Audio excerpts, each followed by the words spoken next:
Okay, everybody's familiar with Pac-Man. It was like one of the most popular video games in the arcade of all times. Fast forward to 1984, and the Pac-Man franchise is sort of straying, to say the least, from the original concept. And they released Pac-Land in the arcades.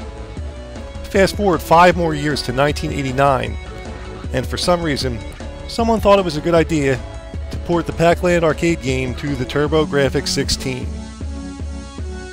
So let's pop the old turbo chip in the old TurboGrafx 16 and see what we got to work with today.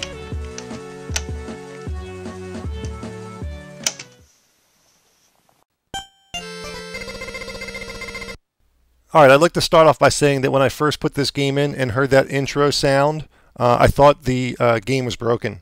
I thought it actually had a bad connection between the turbo chip and the TurboGrafx 16, and it wasn't supposed to make that horrible noise. But alas, it's true. It really is supposed to make that horrible noise.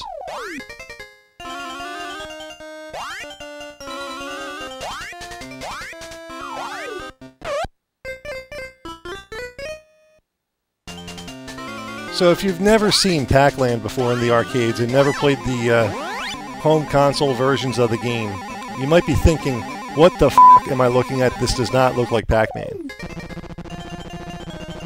And that's true. It doesn't look like Pac-Man, the arcade game. It looks like Pac-Man, the cartoon, which was god-awful.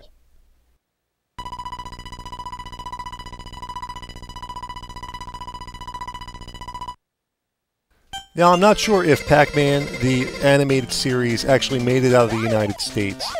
For those of you in Europe that are watching, maybe you can tell me if they did in fact run Pac-Man, the animated series, in your particular home country. And if they didn't, consider yourself lucky.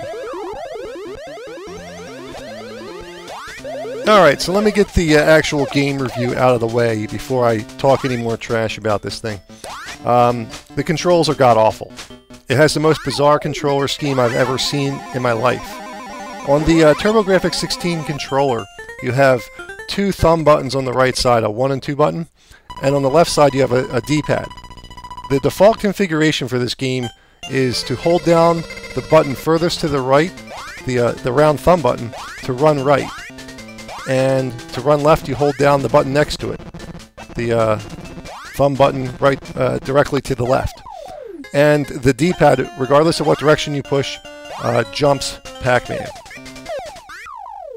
And it's just the most bizarre, awkward controller configuration I've ever seen in my life.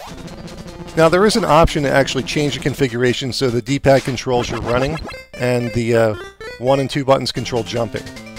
But I just find it a very strange choice that these are the default controls. Now, this game, Pac-Land, plays like an actual platformer, which is not really, you know, the thing that Pac-Man is best suited for. But it is what it is, and it's a pretty platformer. And there you have it, Pac-Land for the TurboGrafx 16. Is it worth buying? Only if you're a real die-hard Pac-Man collector, or you like really bad games. I'm Dommy from Classic Games Revisited. Until next time.